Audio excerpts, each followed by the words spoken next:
അടുത്ത 5 ബില്യൺ വർഷങ്ങൾക്കുള്ളിൽ നമ്മുടെ സൗരയൂഥത്തിനും ഭൂമിക്കും എന്തൊക്കെയായിരിക്കും സംഭവിക്കുക? നമുക്ക് നോക്കാം.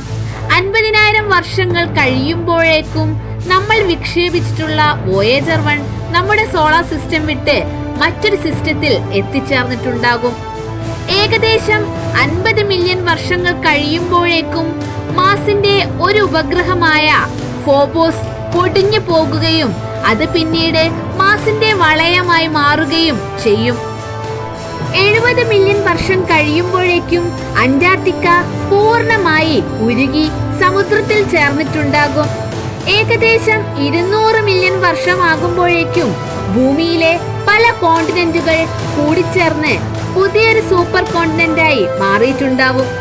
എന്നാൽ 1 ബില്യൺ വർഷം കഴിയുമ്പോഴേക്കും നമ്മുടെ സൂര്യന്റെ പ്രകാശം അതിതീവ്രമായി കൂടുകയും ഇതിന്റെ ഫലമായി ഭൂമിയിലെ സസ്യങ്ങളെല്ലാം പ്രകാശ സംശ്ലേഷണം നിർത്തുകയും കൂടാതെ ഭൂമിയിലെ സസ്യങ്ങളെല്ലാം നശിച്ചു പോകുകയും ചെയ്യുന്നു. 5 ബില്യൺ വർഷം കഴിയുമ്പോഴേക്കും നമ്മുടെ സൂര്യൻ എക്സ്പാൻഡ് ചെയ്ത് വലിയൊരു സൂപ്പർ ജയന്റായി മാറിയിട്ടുണ്ടാകും. സൂര്യനിൽ നിന്ന് ഈ എക്സ്പാൻഡേഷൻ നടക്കുന്ന സമയത്ത് സൂര്യനെയും ശുക്രനെയും ഭൂമിയെയും സൂര്യൻ പൂർണ്ണമായും വിഴുങ്ങും.